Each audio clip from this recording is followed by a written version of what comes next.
State education achievement सर्वे में कक्षा 3 विषय भाषा अर्थात हिंदी के लिए सिलेबस क्या होगा, अर्थात प्रश्न कहां से पूछे जाएंगे, किस तरह से पूछे जाएंगे, इस संबंध में इस वीडियो के माध्यम से हम जानते हैं। साथ ही उदाहरण के माध्यम से समझेंगे कि प्रश्न किस प्रकार से आएंगे। तो जैसा कि आप देख पा रहे हैं इस ग्रीन बोर्ड पर आवश्यक जानकारी हमने अंकित की है। पहला है सूचना पढ़ना और सूचना के आधार पर वैकल्पिक प्रश्नों हेतु सही विकल्प चुनना। विद्यार्थियों के लिए एक सूचना दी गई होगी, उस सूचना को पढ़ना है। दैनिक जीवन में विद्यार्थी या हम लोग कई तरह की सूचनाओं को पढ़ते हैं, तो बच्चों को सूचना पढ़ना आता है या नहीं आता, इसकी परख के लिए एक सूचना दी रहेगी और सूचना में दी गई जानकारी को विद्यार्थी कितना समझ पाता है, इसको परखने के लिए वैकल्पिक प्रश्न दिए रहेंगे। जैसा कि आप देख पा रहे हैं यहाँ पर एक सूचना का नमूना दिया गया है और उससे संबंधित प्रश्न भी दिए गए हैं।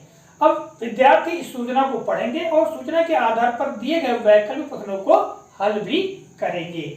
दूसरा है चित्र देखना व अवलोकन पश्चात दिए गए विकल्पों हेतु सही विकल्प चुनना।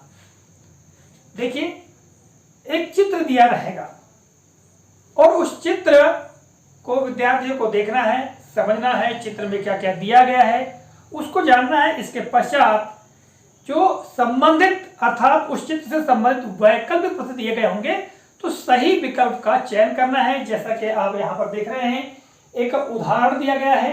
इस उदाहरण में चित्र है और चित्र का भली भांति विद्यार्थी अवलोकन कर लेंगे। अवलोकन करने के पश्चात नीचे दिए गए जो वैकल्पिक प्रश्न है उन वैकल्पिक प्रश्नों के लिए सही उत्तर का चयन करेंगे। तीसरा है सरल अनुच्छेद पढ़ना और जानकारी के आधार पर वैकल्पिक प्रश्नों के सही उत्तर का चयन करना।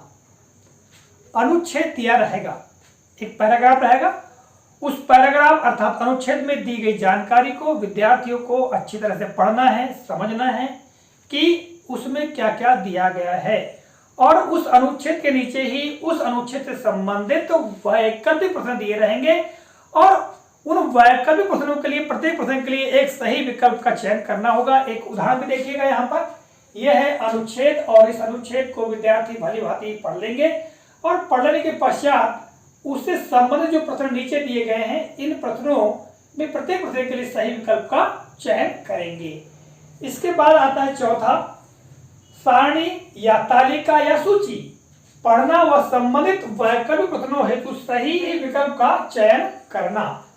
तो देखिए कोई तालिका या कोई सूची या कोई सारणी दी गई होगी और उस सारणी का विद्यार्थियों को अच्छी तरह से अवलोकन करना है, देखना है, समझना है कि क्या क्या दिया गया है और उसी आधार पर जो नीचे वैकल्पिक प्रश्न दिए रहेंगे उनका चयन करना है, मतलब सही उत्तर का चयन करना है। जैसा कि आप यहाँ पर एक उदाहरण भी देख रहे हैं। इस उदाहरण में आप देख पा रहे हैं एक सारणी दी गई है, ठीक है, और इस सारणी का अच्छी तरह से विद्यार्थी अवलोकन करेंगे और अवलोकन करने के पश्चात उससे संबंधित जो वैकल्पिक प्रश्न दिए गए हैं उन वैकल्पिक प्रश्नों में से प्रत्येक के लिए सही उत्तर का चयन करना होगा। तो इस तरह से ये 4 तरह से जानकारियां होंगी और उन पर आधारित ही प्रश्न विद्यार्थियों को पूछे जाएंगे। निश्चित तौर से ये जो जानकारी हमने ली है अभी विगत दिवस विद्यार्थियों के 9 अभ्यास टेस्ट और साथ ही